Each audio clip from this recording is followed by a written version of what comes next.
ప్రభునందు ప్రియమైన శ్రోతలకు వందనములు. ఈ పోడ్కాస్ట్ కార్యక్రమం నాకు స్వాగతం. మీ అందరి కొరకు ఈ కార్యక్రమమును ప్రసారం చేయుచున్నాం. విని దైవాశీస్సులు పొందుకోగలరు. మన ప్రభువైన యేసుక్రీస్తు నామములో శ్రోతలకు శుభోదయం. శ్రోతలారా, బాగున్నారా?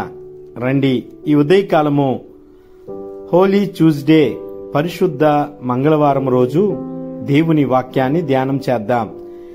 ఈ రోజుకై ఏర్పాటు చేయబడిన శీర్షిక జాగ్రత్తగా జీవించాలి, నమ్మకంగా ఉండి సిద్ధపడాలి. మత్తయి సువార్త 21:23-25-46 వచనాలు మనం ధ్యానం చేద్దాం.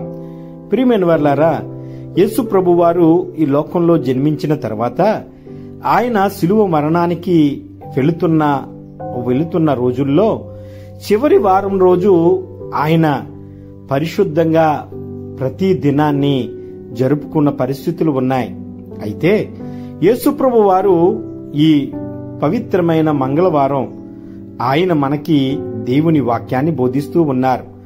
మత్తయి సువార్త 21వ అధ్యాయంలో ఉపమానాల ద్వారా దేవుడు మనతో మాట్లాడుతున్నారు.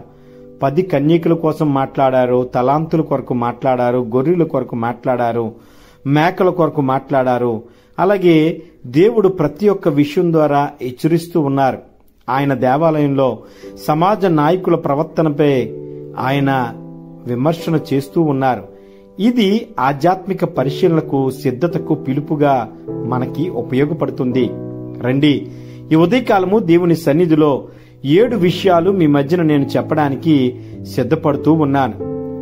దేవుని రాజ్యానికి మనము సిద్ధపడవలసిన ఆవశ్యకత ఉందనేది దేవుడు మాట్లాడుతూ ఉన్నారు.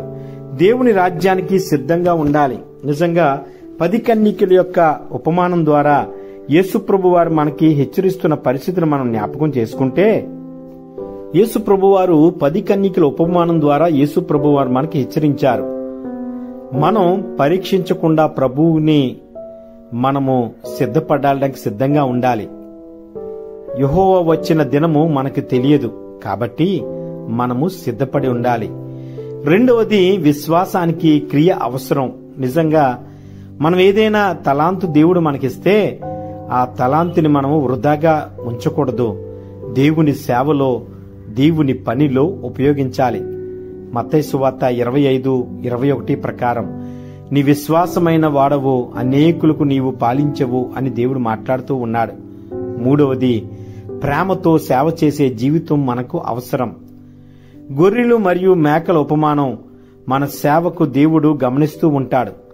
మనం చేస్తున్న దానిపై, మనం చూపిస్తున్న ప్రేమపై, పేదలపై చూపిస్తున్న కనికరమని దేవుడు చూస్తూ ఉన్నాడు. మత్తయి సువార్త 25:40లో మీరు వీరిలో ఒకని చేసిన దాన్ని నాకు చేసినట్లు అని దేవుడు చెబుతున్నాడు. నిజంగా మనము ప్రేమతో సేవ చేసే జీవితం అలవర్చుకోవాలి. నాలుగవది, హింసాత్మక నాయకత్వాన్ని దేవుడు తిరస్కరిస్తాడు. చాలా మంది నాయకత్వం కావాలని కోరుకుంటారు. దాని కొరకు భిన్నమైన ధోరణిలు కలిగి ఉంటారు. బహిరంగంగా విమర్శించే, బహిరంగంగా గొడవపడే, బహిరంగంగా అనేక పనులు చేసేవారు ఉంటారు. నిజంగా ఎప్పుడైనా నాయకత్వం నీలో ఉండాలంటే నీకు వినయ విధేయతలుండాలి, నిజాయితీ ఉండాలి. ఇలా ఎప్పుడైతే ఉందో అప్పుడే నీవు నాయకత్వ బాధ్యతని నువ్వు నిర్వర్తించగలవు. ఐదవది, తనపై అహంకారం ఉన్న వారిని దేవుడు హెచ్చరిస్తాడు. చాలా మందికి గర్వం ఉంటుంది. ఎటువంటి గర్వం అంటే, నాకు మించినోడు లేడు, నాకు తెలిసినవన్నీ నాకు తెలుసు అనుకుంటారు. యేసు ప్రభు సెలవిచ్చారు. మత్తయి సువార్త 23:12లో ఎవరైతే తన్ను తాను తగ్గించుకుని దేవుని సన్నిధిలో ఉంటారో, వినే విధేయత కలిగి ఉంటారో దేవుడు వారిని దీవిస్తాడు. ఆరవది, నమ్మకంగా ఉండేవారిని దేవుడు నెమ్మదిగా కాకుండా అద్భుతంగా దీవిస్తాడు, ఆశీర్వదిస్తాడు. ఎంతో కాలంగా ప్రభువు ఆలస్యం చేస్తాడని చాలా మంది అనుకుంటారు. గాని ఆయన రావడం ఖాయం, ఆయన స్థిరంగా ఉండడం ఖాయం, ఆయనపై నమ్మకమున్న వారిని దేవుడు దీవించడం ఖాయం. ఆలోచన చేద్దామా? దేవుని యందు నమ్మకం కలిగి ఉందాం, ఆయన ద్వారా ఆశీర్వదింపబడదాం. చివరగా, దేవుని న్యాయం ఖచ్చితమైనది.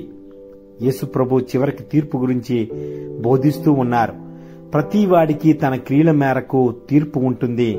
కాబట్టి ప్రియమైన శ్రోతలారా, మనం జాగ్రత్తగా ఉండాలి, పరిశుద్ధంగా జీవించాలి.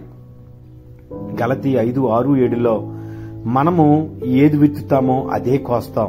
కాబట్టి మన జీవితాల్లో ఈ పరిశుద్ధమైన మంగళవారం రోజు స్పష్టంగా దేవుడు మనకు తెలియజేస్తున్నాడు. సిద్ధంగా ఉండు, విశ్వాసంతో ఉండు, సేవతో నమ్మకంగా ఉండు, ప్రేమతో జీవించు, ప్రేమతో నడుచుకో అని దేవుడు మనకి బోధిస్తున్నాడు. ఒకవేళ ఈ లక్షణాలు మనలో లేకపోతే ఆలోచన చేద్దామా? మన జీవితాల్లో ప్రేమతో మనం మలుచుకుందాం. దేవుని రెండవ రాకడకు సిద్ధపడదాం. విశ్వాసంగా ఉందాం. సేవలో నమ్మకంగా ముందుకు వెళ్దాం. ప్రేమతో నడుచుకుందాం. అట్టి రీతిగా దేవుడు ఈ పరిశుద్ధ మంగళవారం రోజు దేవుడు నడిపించేలాగున ప్రార్థన చేసుకుందాం. ఆమేన్. ఈ కార్యక్రమమును గూర్చి మీ సలహాలు మరియు మీ ప్రార్థనా అవసరతల కొరకు మమ్మను సంప్రదించవలసిన మా ఫోన్ నంబర్ 9448508503 మరియు email ID info@fibaonline.org.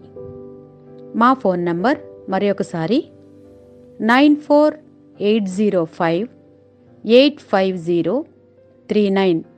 Email ID info@fibaonline.org.